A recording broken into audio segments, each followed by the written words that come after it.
What's up? Ay, walang boses, kamuwa. So anyway, Happy New Year.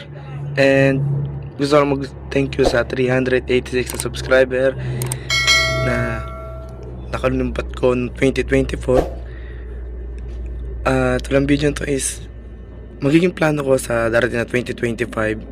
And as you can see, buong 2024, nag-stick tayo sa 12 volts. And nag-upgrade tayo ng 24.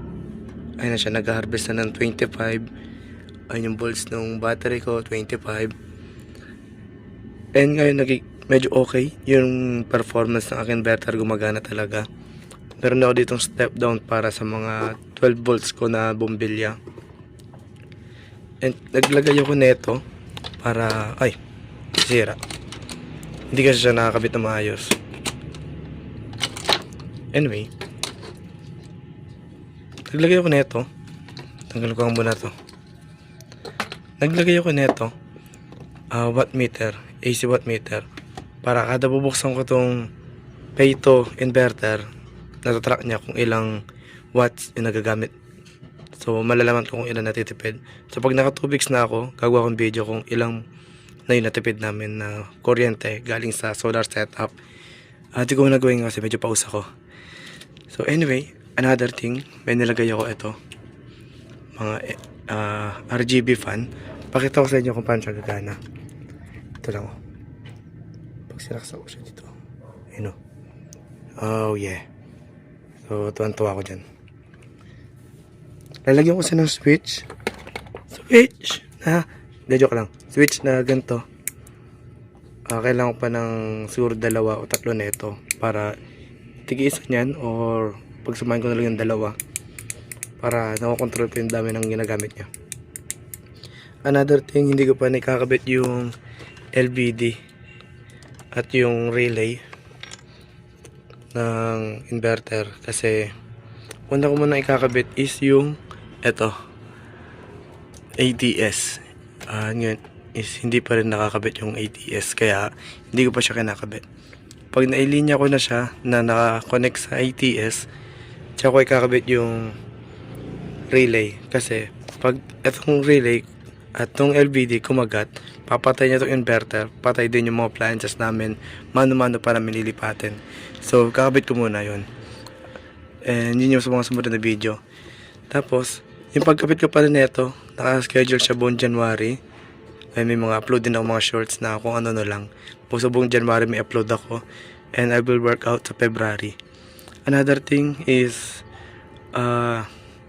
this quarter ng taon, kailangan ko pala isa pang ganito para 12, kasi ito ngayon is 25 amps isa, 25 AH, so apat siya, pero naka 24 setup, so 50 AH lang siya.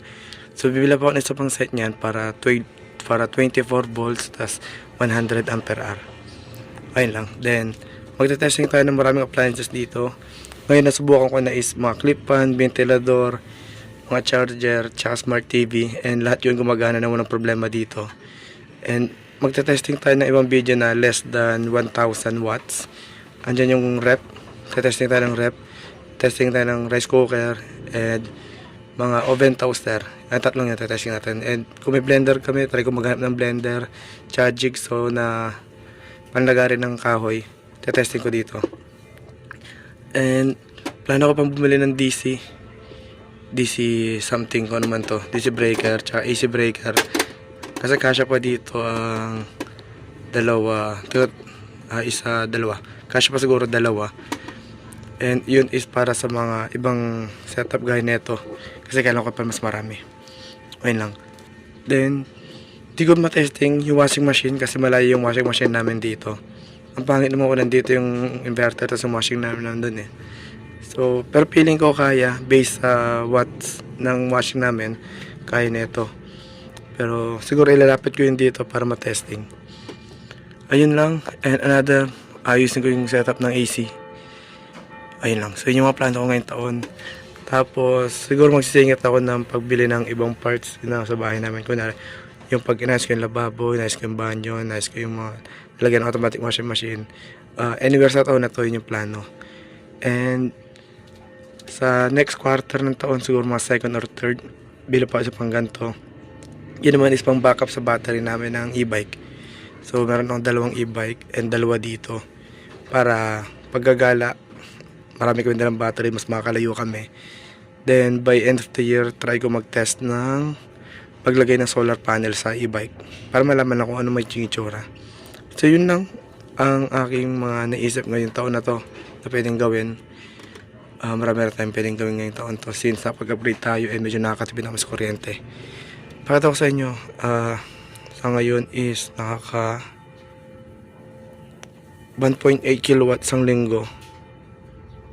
So not bad na rin kasi ginagamit ko naman itong inverter, nagamit lang namin pag umaga.